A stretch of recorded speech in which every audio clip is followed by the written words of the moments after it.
Going live. I'll tell you later. Okay. Got a little. Here is our countdown, special countdown. Look at this. Mike's hot. Video's going. It's camp, baby. It is training camp. I think I got to get it in better shape. As Like I'm it's skinny, but I got to get used to being out in that heat, right? The rigors of training camp are taking its toll already, day one. It could be worse. We're not in Arizona doing this, although the Cardinals do have their camp inside State Farm Indoors. Stadium. Nice. But yeah, I mean, I was thinking to myself, it's hot, but it's not Phoenix hot, at least right now. Mm-hmm. So there you go. Orange and blue today. It is training camp edition. We are presented by Chomp Honda, Cecil Lammey, Andrew Mason. We're here for camp. We are here for We training made camp. It's here, and we could actually say what we saw. I'm so happy about that. There's a lot of stuff in this notebook that we got to get to. The reports are coming Yes. to denversports.com. But Mace, once again, Sean Payton is at the top of ESPN and Bleacher Report and Pro Football Talk because he apologized for his comments about Nathaniel Hackett. Now, there's a lot to sparse here, and we'll get into the camp reports, but he apologized, I think, kind of just for getting caught, or he apologized just for saying it. He didn't apologize for thinking it. Yeah, he didn't fully walk it back. Right. He apologized basically for, he didn't use these words, but basically he apologized for saying something on the record that probably was only, he would only usually say off the record. Right. But the thing is, Jarrett Bell of USA Today, great journalist. I mean, fantastic. Yeah. And I'm sure, told, so it's on the record, had a recorder out there. And so, it would have been, unseemly for Sean Payton to kind of put that on Jarrett Bell, and he didn't. Payton took responsibility. I do wonder though, what led him to do that? Was it something he came to on his own? Or was there a little bit of a conversation probably with him and Greg Penner leading to this? Perhaps. It wouldn't surprise me.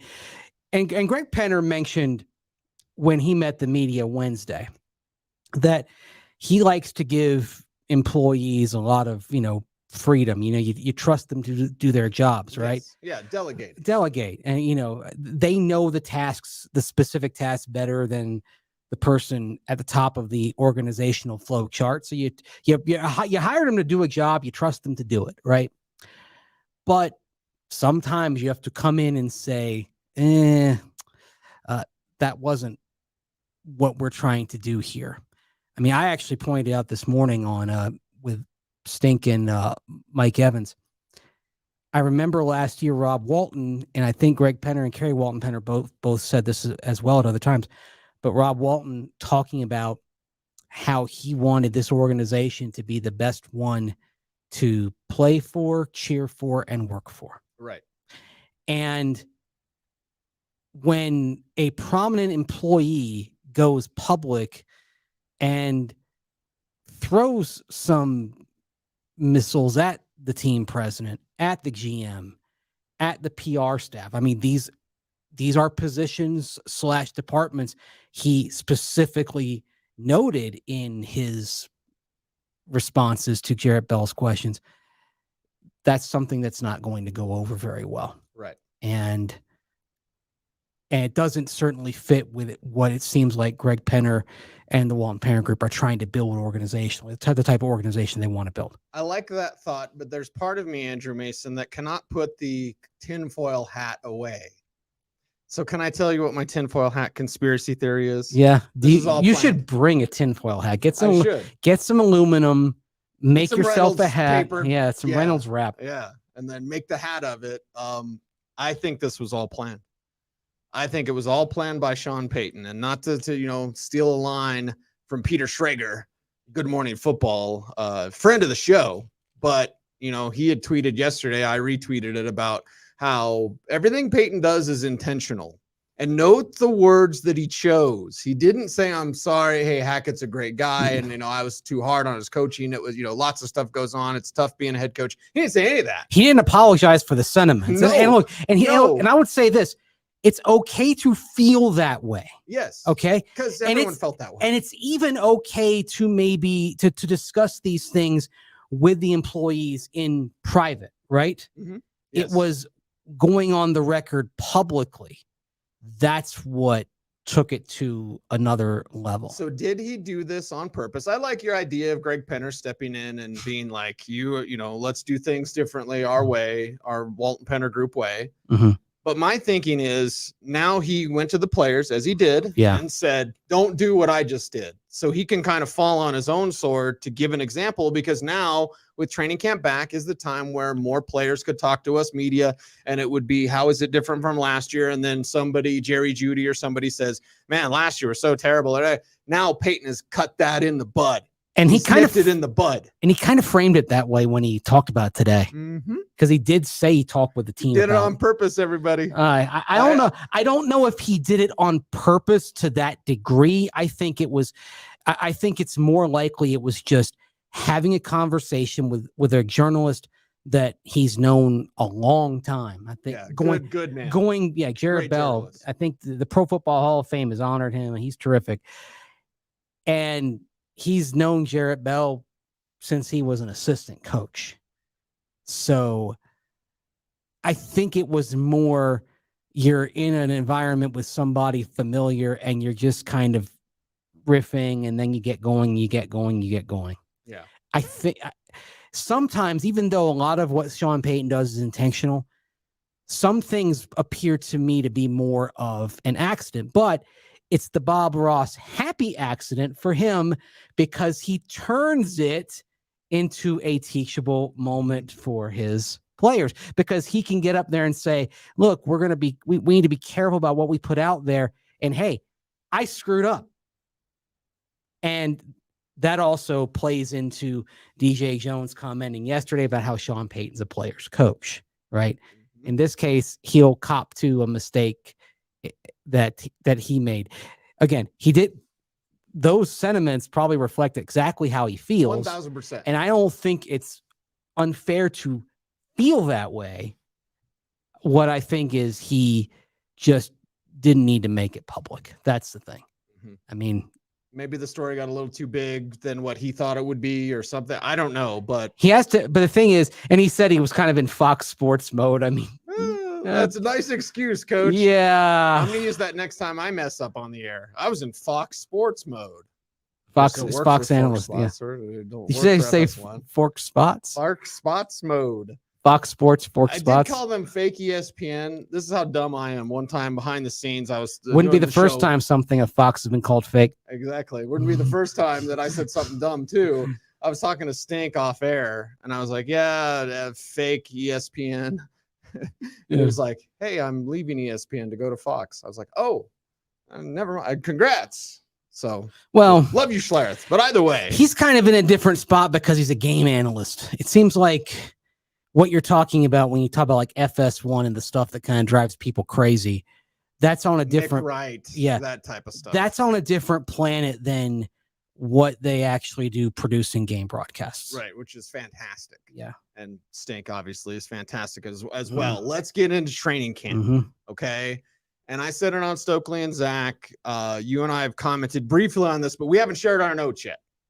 Russell Wilson was running a lot today. I actually dinged him for it in my report, which is coming out at denversports.com. Sign up for that Denver Sports Daily. I'm dinging Russell Wilson for in passing drills running.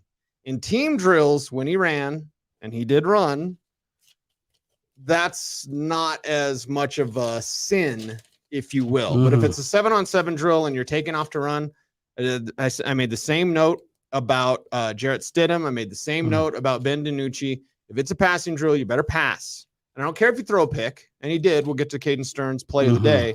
But like Russell Wilson's running more. And how did that make you feel today? Well, first of all, it actually made me feel pretty good because he was running with the same confidence and burst that he showed before he got to Denver. Used to have. Yeah. Well, what he didn't have last year because he wasn't in the best shape of his life. He has a bit more of a spark now because of that. Now, that being said, that first scramble, the one where he took off and went about 70 yards after that, that went into my notebook as a Zach Allen sack. Zach Allen was going to kill him. Yes. Okay, and that's another thing. The defense, and this is oh my God, what I'm leading with today on my pieces. The defense really did own the day. That's normal for the start of training camp. So I don't want everyone to start panicking and saying, oh, the offense is terrible, blah, blah, blah. No. This felt more like a typical start of camp practice than what we saw last year, where the offense just was struggling at some simple tasks. This actually today was the defense playing well. But that being said, part of the reason why that it played well is you had Mike McGlinchey out for personal reasons, right? And Garrett Bowles getting a veteran day or veteran post-injury day, because the guys that were injured are being brought back deliberately. Bowles was out there at the start of practice, but he did get a respite, and we saw Christian DeLauro out there at tackle, and so let's just say that Randy Gregory and Frank Clark, they ate today, but they ate today against backup tackles. What was probably more impressive was the performance that Zach Allen had on the interior. Yes. Sometimes going against the tackles, but also facing the guards. Zach Allen was terrific. Jonathan Harris was terrific today as well. Yes, Jonathan Harris had a good day of football. And Russell Wilson, was he running to show off that he could run? Like, do you think, and again, don't run in 7-on-7, but in team drills. Yeah, that's a Paxton Lynch thing. Because the 70-yard run for a touchdown from Russ, he could have stopped at like 25 yards. There was no pursuit. And it's like the fans kept cheering. It's like it kept going. It was perpetual. And then he just kept going and he ran it out. They cheered that. Hey, but the thing is, it's funny, like how we watch practice differently sometimes. Like, and I get, like, if you're just a spectator, you see the run, you're like, yay, hey, good, good for us and all that. And yet I'm writing in my notebook here. If I can find it. Jacob says mullet boy dinging Russ. It's not a mullet, Jacob. Edge pressure from Randy Gregory and Zach Allen. Russell Wilson eventually steps out of the potential sack in game conditions. Yeah. So, but Russ does have the ability to get away. If we're talking about full speed, full contact, is he making that move sooner? And he's still having a nice gain with his legs. So I like what happened there, but I like it on both levels, that you got pressure. Again, have to note, backup tackles today, but I like that you got pressure, and I like that he made that decision to quickly get away. Yeah. And Edward has something that doesn't have anything to do with our hair. If Russell Wilson does not follow prescribed plays, do you think he remains in the game? Okay. I think here it's almost a two-part question. It's a two-part question. Here's how I would describe it. The scrambling for Russ is beyond the play structure, right? When you get beyond everybody, the receivers running their routes and making their cuts. Okay, let's, Jerry Jeudy's gonna run a slant route, and he's going to cut at 6.5 yards, right?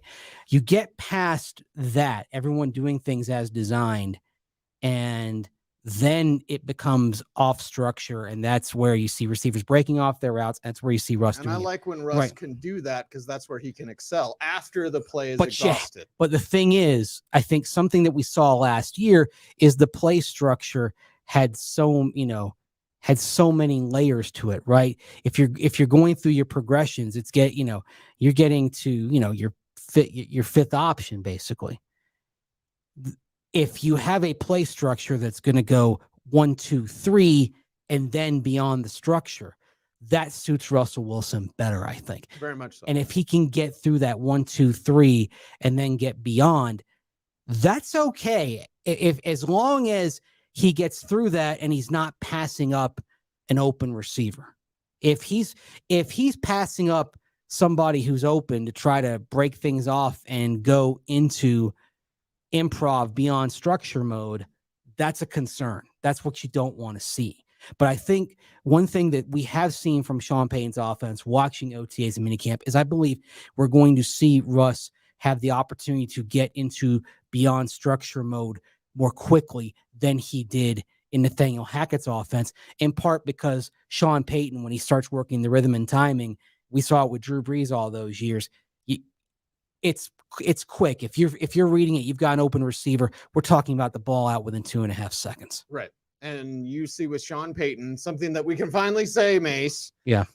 The structure of this offense will be getting the ball out of the hands of Russell Wilson quickly. Mm-hmm. And that's why I think he stays within the structure of the play. And then when it's time to improvise, he can do that. But he's in improv mode quicker. Yes. Than he was last year. Yes. Like he was dithering in the pocket last year, right. because there were so many layers to every stay with play. the concepts. Yes. Now it's 1-2 run, Mm-hmm. maybe 1-2 check off run. It'll expose him to more contact. Which then is the second part of that question from yes. Edward. Does he remain in the game? Does he get hurt with this style? And if the plan is for Russell Wilson to run more, Mace, I honestly don't really like that plan. Yeah. I want him to run when he has to, because he can. Get to the sideline. Here's the thing. Slide, Bobo. The slide and the sideline are your friends. This is not Russell Wilson of 8 years ago, where you want him just going forward and taking off and maybe taking a hit downfield. You want him looking for the sticks and then looking for the escape action. Like if it's third and 7, you want him looking for the sticks, getting those 7 yards, and then getting the sideline. It's what basically I want him running like Derek Carr. If you watch Carr when he scrambles, and it's kind of appropriate that he's in New Orleans with a lot of people who know Sean Payton well. They're still doing all the Sean Payton things down there. And he gets, his goal is just get to the sticks, reach the ball across the line to gain, and get out of bounds. That's the sort of scrambling I want to see from Russell Wilson. Yes. Just keep the offense on schedule, live to fight another play. Unless it's like an end game situation or another scenario that demands pushing for it, get the yards you need to keep the drive alive, and then get out before you get hit. One thing with today's practice out at training camp is I did not see those open receivers on the plays that he did run, even in 7-on-7. Mm-hmm. Again, it's a sin to run in a passing drill. But here's my thing, Mason. I may be totally wrong. I wouldn't mind him just trying to challenge things a little bit more. He did throw a pick. We'll get to that play in a little bit. But, like, I wouldn't mind, hey, everybody's covered. I'm still going to throw it at Court. I'm going to see if Court can win that one-on-one. You know, maybe make that decision quicker. The interception he threw was to Cortland Sutton, and he was too late with the ball. He was way late. He hitched an extra hitch. He patted the ball, and then he threw it. But when those guys are open, rather than him running in a passing drill, I would like him just challenge it. If you throw a pick, I'm not going to crush Russell Wilson for throwing 3 picks in practice. It's practice. Mm-hmm. Doesn't matter. You're testing what the pass catchers can do. Do you want to get into the interception? Let's get into it. Okay, so let's talk about that play. It's a team period, and Russ is looking for Greg Dulcich down the seam. And Justin Simmons is right there, step for step. As Simmons would be. You are challenging a top 3 safety in this game. So part of it is you're trying to figure out, can Greg Dulcich win that matchup, right? Well, Justin won the matchup. Justin got his hand on the ball and then deflected it, and Caden Stearns just Johnny on the spot, making a brilliant diving Dennis interception. Rodman jumping for the out of bounds to save the ball. It was amazing, tremendous. Play. I mean, his body is parallel to the ground, and he's making the play. We were all walking from the hillside. We were watching practice over to the media area where they do the press conferences. So it was funny. At that moment, we actually had the perfect view of it because we were behind one of the end zones where it happened. And it's a great play for Caden Stearns. It helped, Sean Payton referred to the confidence it helps build, that when you make plays, it builds your confidence like that. But I will say this, that's not the sort of matchup that I want to see Russell Wilson testing in the regular season, unless it's the last 2 minutes and you're trying to make a play and you're behind You're down and you by got, 6, and you have to take a chance. Right. That wasn't a good decision if it's the second quarter and it's 3-3 with 5 minutes before halftime. So situation matters in terms of that kind of play. Know when to try to make those plays. But you're trying that. But you're trying to see what Greg Dulcich can do. That's one of the goals here in training camp, is to discern what his role is going to be, how extensive it's going to be. And that requires putting him in some high stress situations, like running down the seam with a Pro Bowl All-Pro safety on his hip. Yep. Tankhead wants to know about the rookies or second-year players. We're going to get to those. Since we're on Dulcich, did you see his drop? Because for me, I'm watching Dulcich closely, and I'm like, you can't do that. The pads aren't on. You're not, asked to be a blocker yet. You got to catch everything they throw your way. It wasn't a great day for Dulcich, I'd say. Again, it's day one. Right. Every player, plenty of time. Look, Pat Surtain's going to have a bad practice day at some point. It happens. It happens to the best. So you don't get concerned unless you see a bunch of bad practices in a row. Greg Dulcich is going to get out there and make some plays over the next few weeks, and we'll be talking about him being one of the best players out there. Today wasn't his day. I thought the cornerback position, Damari Mathis, we're watching that. Jaquan, I hope I got it right. That was the first play of the first 7-on-7 period. And Damari broke it up. Damari got his hand on the ball. That was nice. And he was excited about it, which is good. I'm all for that. But Damari Mathis doing his best to just kind of win that job in this training camp. Some people talking about Riley Moss today, who I thought was okay. He had reserves. He also got burned by Lil Jordan Humphrey. It was good and bad. Day. He had a nice play in 7-on-7, broke up a pass. I believe, was it for Humphrey or Virgil? I think it was Virgil. Jalen Virgil. And then later on, Lil Jordan Humphrey, who's not little. He's not little, and he doesn't have a lot of vertical speed. Riley Moss has got Lil Jordan Humphrey beat in the speed and acceleration department in terms of if they're out there running the 40. Lil Jordan Humphrey kind of schooled him there. Savvied him up. It happens. He got separation, made a very nice catch, and a perfect throw as well. Good throw. On that, since we're talking about the throw, I think you have two nice backups. Okay. I think D-Mac's going to go nuts on the Jarrett Stidham thing. I am going to talk to D-Mac in a little bit after this show. As both of us are. So to do Denver Sports Tonight. Like we got to tell him, D, they ain't got anything in Jarrett Stidham. Okay. He's a nice backup, but Ben DiNucci could easily be that. Okay. Easily be that backup. I will say this, having watched Stidham and DiNucci work, I think Stidham is much closer to DiNucci than he is to Wilson. Very much so. Yes. Okay. That's a great way to put it. DiNucci might be a little more aggressive. You see the sidearm pass today. Yes. So DiNucci, he tries to get into some tight windows, and he actually get himself in some trouble. Stidham tries the tight windows as well. DiNucci seems to have a little bit more touch when he does that. Like we saw a couple of passes earlier this week that he just kind of lofted in there, dropped in the bread basket. I think if we're going to make a baseball pitching analogy, I think Jarrett Stidham is a 2-pitch guy. I think Ben DiNucci is a 4-pitch guy, for what it's worth. Yeah, I think DiNucci's just a little wild. Yeah, so Jarrett Stidham would be a guy coming out of the bullpen, and Ben DiNucci would be a guy who'd be at the back end of your rotation. Right. Yeah. DiNucci will give you a little more gray hairs. Stidham will be a little bit safer with the ball, but there's nothing here. Like it's clear this is Russell Wilson's show, and it's on Russ to do more and to do better and all those sorts of things. If Jarrett Stidham has to start an extensive amount of games this year,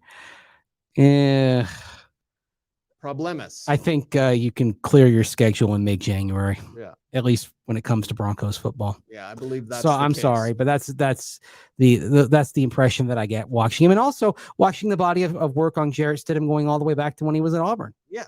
Yeah. And he Auburn, is who you he didn't is. See that, and that's fine. I was talking to Drew Spivak about that because he's a big college football fan. I was like, he didn't flash much at Auburn, and he didn't flash here. Yeah. I mean, I think the intrigue is that this was a guy going into his last year at Auburn that people are talking about being a potential top 10 pick. And then it was a struggle for him. And so you could sort of make the Sam Howell comparison, but the situations at Auburn and North Carolina in terms of returning players and the offensive lines were completely different. And Howell had pop plays. Sam Howell did, even as he lost all of his receiving targets from both the running back position and the wide receiver position, lost everybody of note, had an offensive line that was struggling. Sam Howell, like you said, he made plays that popped. The offense ended up being as efficient as it was the year before. And despite the fact that there was no support from the defense and that the O-line was constantly breaking down, the thing that impressed me about Sam Howell was that he never blamed anybody. Right. Like, he wouldn't have gone Sean Payton. Is that a verb now? I guess. Sean Payton. Like, Did you go Sean Payton? Yeah, like he wouldn't say that. He wouldn't do that. And so when I'm watching Sam Howell, and why I was still high on him coming off of the 2021 season at Carolina was that he passed a lot of character tests that year as well. And the early reports on Sam Howell in Washington been pretty good so far. Mm-hmm. Pretty good. Yeah, we'll Jake see. Wants to know, so what you saw earlier, we weren't allowed to talk about. We're interspersing that through the conversation today. And because it meshes with what we saw today. Yes. See, now we can talk about it because it has connective tissue to what everyone saw today out there. Guess what the connective tissue is on number 30? He's number 38 in your program. Well, there are two 38s. He's number one in our hearts. There's an offensive 38 and a defensive 38. I'll assume Edward wants offense. Yes. And he did it today. He did it. Hey, it was actually a really good day for both him and Tyler Beatty. Mm-hmm. Yes. The two young back of the depth chart running backs. Speed guys. The burst through the hole and Jaleel making a couple of nice cuts as well. Man, like instant acceleration. You when you see Jaleel McLaughlin, you see instant explosion. He's gone. All he needs is a crease and he's gone. And I like the fact that no pads, I know, no tackling, but he's not afraid of running inside. And he gets really compact as well. There's there's that ability kind of to get skinny, get skinny, finish. Get down and wiggle your way through. I actually saw somebody on the hillside today wearing a Philip Lindsay jersey. And as you and I have talked about, Jaleel McLaughlin is Philip Lindsay if Philip Lindsay could catch. Lindsay, unfortunately, was not a plus player in the receiving game. Frankly, that touchdown catch and run that he had in his first ever game as a Bronco to open against Seattle in 2018, I think that gave everybody a false expectation on what he could do as a target in the passing game. So, but Jaleel McLaughlin's got that ability, even though it wasn't really on display. I think he did catch a pass in 7-on-7, if I'm not mistaken, on a check down. So, yes. Yep. But showing off those hands, because he's got great hands. So you have a competition. Javonte Williams, we haven't talked about yet. Mm-hmm. We got so much to get to on today's program, but that's fine. We got a little extra time. We got time. Today. We're kind of taking it loose in terms of how long this show goes baby. During training camp. Yes. So we're not going to promise an hour every day, but there are going to be some shows that are an hour. Yes, because Javonte Williams, that's right, media critic. He is a banger, and he's the type of guy that he's back. And I know Stokely was talking about his knee brace. Like the first carry, did you see him slip and still burst out of that? I was so worried. I was so nervous because it was just maybe some wet turf or something, but he went to plant and he slipped. And a lot of guys would slip and then like stop the play, or maybe with that injury, maybe they're a little gimpy now. He slipped, gathered that same foot, burst, two bursts out of it, and then made a play out of it. It was incredible. Maybe with pads on or live tackling, it wouldn't have gone anywhere. But he did have that kind of flub up, that slip, and it didn't slow him down the rest of the day or even on that play. Yeah, he looked to be very close to back today. Can you believe that? No, It's crazy. But some of the things that are helping him, like in his time away, he didn't lose his vision. Like that, we everyone likes to go crazy over the angry runs and all that. I love his vision for creases as they develop, and his ability to He's got great make feet. make a decisive cut and attack that. He would fit in any offense. Like if you put him in the classic Shanahan offense, he would have flourished. When Bobby Turner would say one cut and go, like he would fit that perfectly. Mm-hmm. Yeah, it's just we got a wood table here, so we're gonna knock on wood for the health of Javonte because right. I haven't watching him, and I've watched him a long time. I think you all know about my affinity for North Carolina Tar Heels. I grew up going to basketball camp there and all that, and there's some family ties there. So I've watched him a long time, and I'm really happy for him. And by the way, like he gave a press conference before training camp, kind of yesterday, breaking down how he was, and I've seen him grow even in that regard as well. Like he's when he's up there answering questions, he's a much more confident and assertive young man than he was when he first got here. Right. It's cool. So as a player and as a person, I love seeing somebody grow the way Javonte is. Well, and one thing with Javonte, and book smarts is different from football intelligence. He's got both. Yeah. It reminds me two players, Marshall Faulk, and then the guy that Peyton Manning said was the smartest running back he'd worked with since Marshall Faulk, C.J. Anderson. Mm-hmm. Like when you're heady about being a running back, it's more than just running to daylight. It's understanding the small nuances of showing shoulders, giving a little shoulder shimmy, making someone move based on how you're moving your shoulders. This is what linebackers are taught. Javonte knows this. So it's the vision, it's the power, it's the footwork. And yeah, he can be a receiver out of the backfield as we saw him as a rookie. Last year in a game, he had 11 catches. Seattle game, right? It was either Seattle or San Francisco. Either one. Yeah, 11 catches for running for a power back. Mm-hmm. Speaking of catches, Samaje Perine looking good, showing some bursts. Mm-hmm. And listen, I've said this about the inside linebackers. I never got to talk about the ILBs yesterday. If you took the top two guys away and you said, hey, you're starting inside linebackers are Jonas Griffith and Drew Sanders, I'd say, that's pretty good. I like that. Yeah, something to work with there. Jonas blew up a couple of passes into the flat. Yeah, Jonas was ready today. I'll say Jonas, he could start for a lot of teams. Oh, yeah. So when he's going up against the twos, he's kind of a cheat code. Like a little bit. You see that out there. That was one thing that I wrote down is that when it was twos versus twos, Jonas Griffith was probably the best player on the field. Yes. Yeah. He's your cheat code. And I feel the same way about Samaje Perine. Because he could easily be starting. Now, that's where, again, I know James Marilat has asserted that maybe Josie Jewell isn't going to be on this team. Right.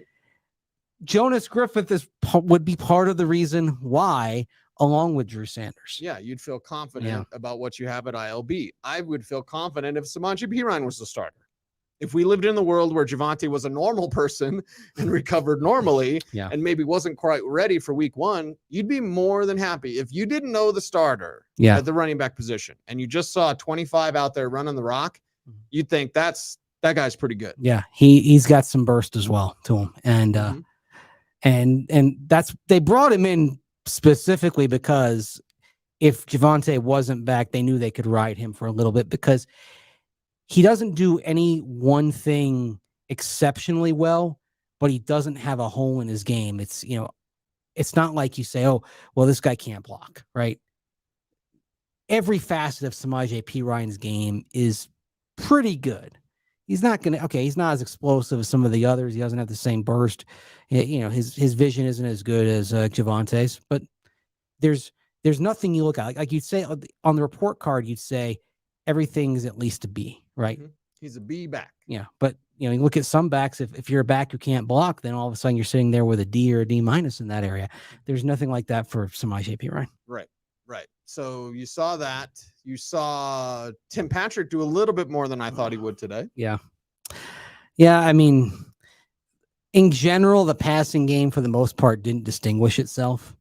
And I was watching a little more up front, but Patrick appeared to be moving okay. What about the center? We had a question about that earlier in the chat room. The center position, Okay, you didn't have your tackles, but you had Lloyd in the middle. Yes. So you watched the guys up front. What did you see?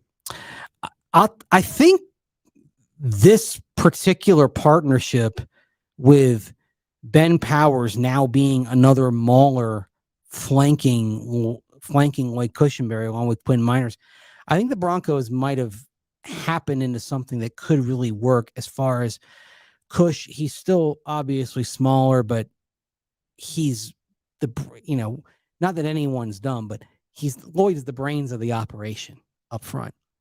And I feel like when you've got two power guys flanking him rather than just when you had Dalton Reisner, he wasn't the best. He wasn't the best power lineman. He's not in Ben Powers' class, pardon the pun, in terms of being a power blocker. So now you've got two bigger guards, bigger bodied guards, center of gravity guards that are flanking Cush, whose build for as far as linemen go is still relatively slight. I think that actually works. I think they're able to help him, and that allows his technical ability and his mental ability to be enhanced being with those guys. Well, it takes some of the pressure off of his shoulders when you're getting, you got someone like DJ Jones attacking up the gut. If Cush has to take him on, it's not going to be pleasant. But you got Ben Powers who can kind of, make a quick look, step in, help out, be that second guy that takes care of that big guy coming up the middle. Yeah, and that's a positive for the Denver Broncos. The other positive for Lloyd Cushenberry, how many LSU connections does Sean Payton have? Like a great many. He knows everything about Lloyd Cushenberry. Before he even came here, he knew everything about Lloyd Cushenberry. So they'll know. And the great thing about Sean Payton, we usually talk about it with Russell Wilson. And even I've talked about it with Jerry Jeudy. You're going to have a lot of out routes, everybody. Jeudy did have some deeper stuff, but that was more on, I think, routes on air. I don't even think it was on one-on-one drills. But like Jerry Judy's going to do what Jeudy does best. Well, guess what Sean Payton's going to do for Lloyd Cushenberry? He's not going to put him in a position where he is not as likely to succeed. Did I say that the right way? I think you did, yeah. I think so. Yeah. So thank you, Sean Payton. Playing to the strengths. Yes. It's a novel concept. At least it seems that way. It does. It's revolutionary. Oh, just do what you can do great and keep doing that. Yeah. Defensive line, Tyler Lancaster was in. And then, like you said, Jonathan Harris had a good day. Jonathan Harris, who is your starter right now, opposite of Zach Allen. Yeah, right now the algorithm is Jonathan Harris, and then you get to Tyler Lancaster, Matt Henningsen being the next two guys in. With Mike Purcell down, I mean, Lancaster's got a legit chance to basically win a spot on this roster. He can make Mike Purcell redundant, unfortunately, and it's sad. But it's the way of the NFL. We're looking at 90 guys out there, and even counting guys that stay on the practice squad, at least 21 of them are not going to be there when we get to the regular season. So Mike Purcell may be one of them if Lancaster continues showing out like he is. Okay, we're watching the defensive line, watching the linebackers. We've talked about the secondary a little bit. I'm just going through some mental notes on the day, Mace. Yeah. Special teams wise, you're seeing Montreal Washington get a real long look as a punt returner. And the other guys, he Marvin muffed Mims one. Was out there. He did muff one. Montreal did muff one, unfortunately. I can't be the one that says that, or I'm a hater, but like he muffed one. You saw Marvin Mims was out there working as a returner. Yeah, you saw. Let's see. You had Jaleel McLaughlin was out there too. Yes, he was out there as a punt returner. Let's see. And there was one other player I thought, but Kendall Hinton was out there. Oh yes, and Kendall Hinton. That's another newsy thing that he's off the pup, and then he had a drop in 7-on-7, which induced drop. And I love Kendall Hinton, but man, you got to catch that. It was a nice play by gosh, which linebacker was it? Oh. Was it? It wasn't Wilborn, was it? Or maybe it was it Benson? Seth Benson had a Seth Benson. Plays. It was Seth Benson. Yeah. Yeah. He almost had a pick. He can't catch. So you're like, you're not going to catch that, Seth. But he was an Iowa linebacker, everybody. Yeah. Like he's going to hunt the ball and he can't cover. Yeah. Like, okay. And also on Montreal, he had the muff, but there was another punt that he misjudged and it bounced in front of him. That was a short punt from Riley Dixon. By the way, You just want to go over here. Riley Dixon's punt lengths were 50, 49, 44, 46, 45, 46, 46, 43, and 30. It was a shank out of bounds. The hang times were anywhere between 3.89 seconds. That was the one that Montrell misjudged, and 4.80. Okay. The details will be in my report at denversports.com because we are your source for all things punting and kicking. Today it was punting, so I imagine tomorrow will be a place kicking day. It'll be And more the place kicking. and the place kicking days, because you have two kickers, are going to be interesting watches. Yes, something of note. Tom mentions the wire showing Shelby Harris visited the Broncos. You heard Sean Payton talk about it, and even fans out there were talking about it. Like, why aren't they adding defensive line? Like, Shelby Harris is right there. Well, hold on. Sean Payton said yesterday, like, they're going to ride with who's here, but they're always going to be looking. They brought in the wide receiver, name's Bandy. They brought Michael Bandy in from the Chargers. And they let go of Nick Williams. They brought Nick Williams in. They him off the PUP. So they've already done some wide receiver stuff. So they are looking. Like, I know they may or may not be signing players, but they are always looking. So whether it's Harris or Michael Brockers or whoever, if there's a defensive lineman they feel that they can add for the right price that can help out this team, they will add them. It's this time of year. It's what they're going to do. So, fans, I would say take a breath, take a moment, give them a beat, especially if Jonathan Harris plays like he's played. We've commented on the Deshaun Williams progress and, how he became a nice player for the Broncos and now got his contract in Carolina, top of my head. And so now you say, well, now is that next guy Jonathan Harris, who had a really good day? Do you need a Shelby Harris brought into the mix, or even a Michael Brockers, or are you going to let these other guys see what they can do? I think in the short term, you find out what these guys have. And I would say the short term maybe is like these first few days until pads go on, right? And then I think you start taking a longer look maybe once you get beyond that. I think at first you just want to see what these guys have. Right. Like let's take a look at Jonathan Harris, right? Give him a shot. Give him a shot. He had a good day today. Yeah. Give him a look. Shelby's going to be there. He's going to be there. Like, unless there's something unforeseen, Shelby Harris is going to be available a week or two from now. And the truth is, I think he'd actually, despite being traded last year, I think he'd probably be really excited about coming back. Yes. And he bought a house here. He's, he likes VJ. Yeah.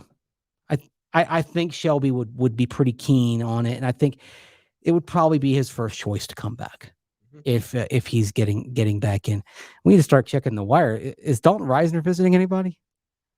I mean, here we are. I don't think so. I did not think we would get to training camp. It's almost August. And Dalton Reisner isn't on a team. Somebody asked me about him the other day. I think it was at one of the rodeos I was at. And I was like, I'm waiting until he signs with a team before I contact him. I don't want to be that guy and be like, how's it going? What are you doing? But when someone signs Dalton Reisner, I will get in touch with him. What do you think he's thinking right now as all these camps are starting? It's got to be hard for him. And this is that mental side. You and I are always forward about talking about the whole importance of mental health. Yeah. And Dalton's a friend. So I just hope that mentally he's in a good spot. He's grounded in his faith. He's a strong faith-based person. So hopefully that keeps him in the right headspace. Because for me, where I'd be? Friggin' loony bin. Yeah, I'd be going nuts because everyone else is practicing and guys that I know I'm better than that. And I'm started for 4 years and I can't get a job. Like, I would be losing my mind. Yeah. And I mean, I think about that myself because I know there are times like, I remember, interviewing for a job and and knowing that a phone call would come one way or the other at some point and waiting for that.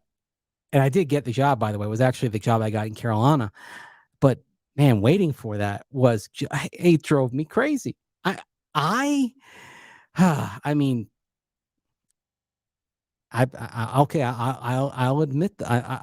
this. I came very close to a panic attack. Not a full on. I know the difference between like a full blown panic attack that I've experienced. And but I went through some tough times, and actually looking back on it, I think maybe because I hadn't really kind of figured out the anxiety issues that I have. I think I was dealing with that when I was waiting for that. And people are asking me, what's going on? Right. I remember, okay, we're detouring here and I'm sorry. But I remember when I was between jobs working for the Broncos and then working for the Panthers about 15 years ago. I went to, just went out for this cocktail hour. It was, with my then girlfriend, now wife's people that she worked with. And there was this one guy, he meant well, but was just asking me question after question. Couldn't understand, why they wouldn't hire me right away. I'm like, these things take time and all that. But the more questions that came in, the more anxious and that I got, and I could feel like, the ringing in my ears and the tension in my hands and just being overcome by this, like that. My God, I have to get out of here right now. And that's, I hope, again, you mentioned that he's very centered in his faith. I hope that is helping him deal with some of the, because you know what? Sometimes those doubts, those thoughts, they're going to creep into your head and put you into a dark place. I hope that's not happening for Dalton Reisner. I hope he's okay. I mean, he'll be fine. I think he'll be fine long term, but think of where he was headspace wise at the end of last season, answering questions and talking about looking forward to being on the market. A lot of guys look forward to that. Right. You've been a starter. I get to see what I'm worth. Right. You've been a starter for 4 years. You look forward to that opportunity, and then nothing happens. And for 4.5 months, because the market opened in mid-March, it's a brutal game. I hope he's okay.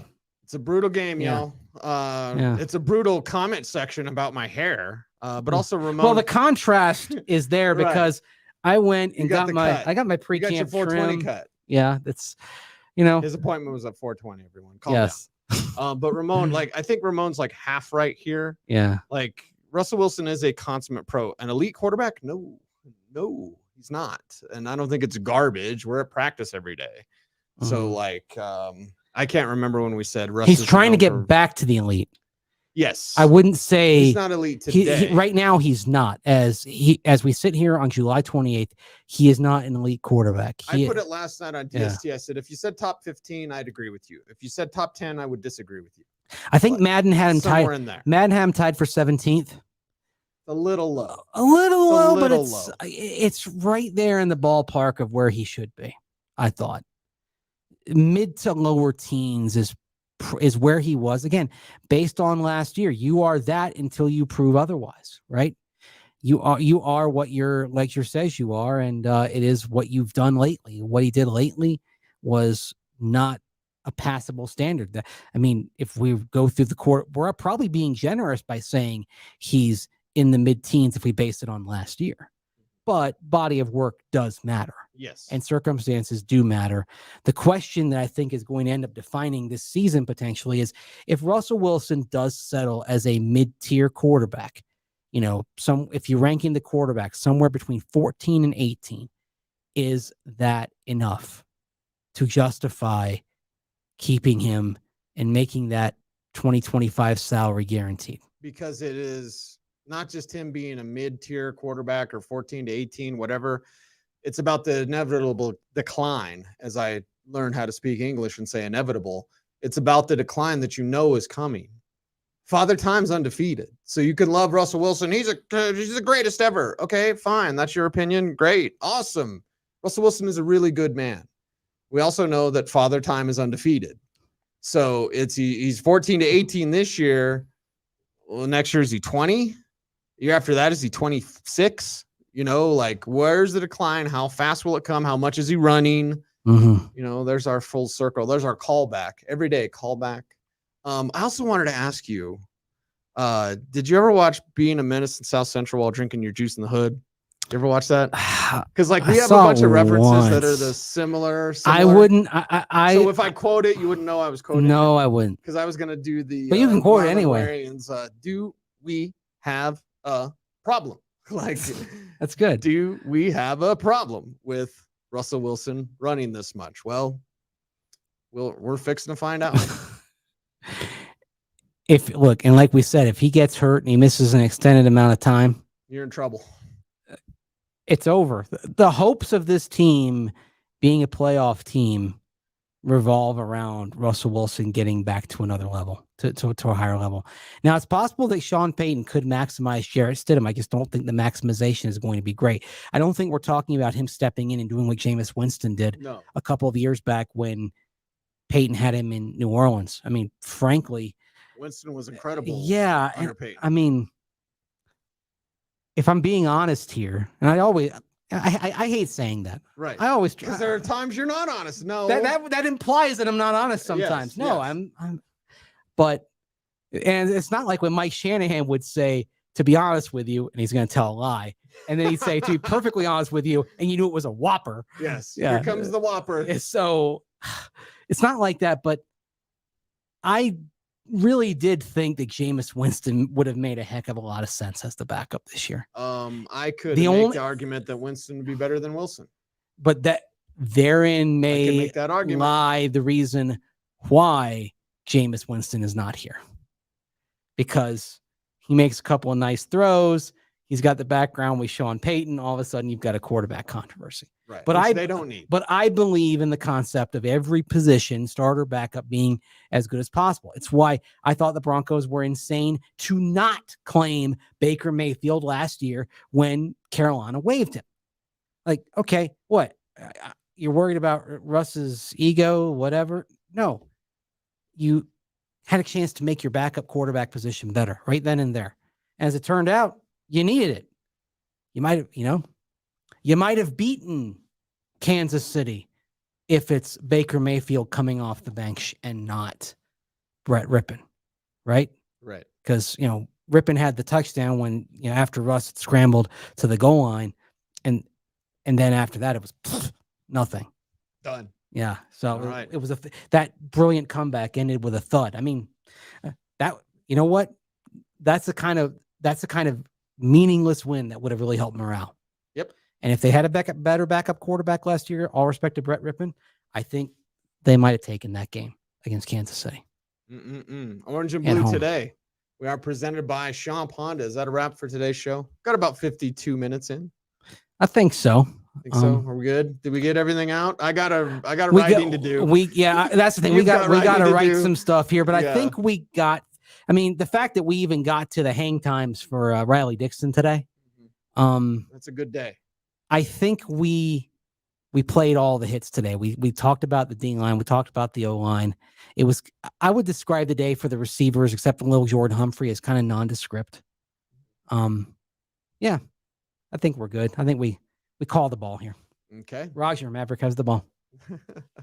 There you go. He is Andrew Mason. Follow him on Twitter at Mace Denver. I'm at Cecil Lammey. We're orange and blue today.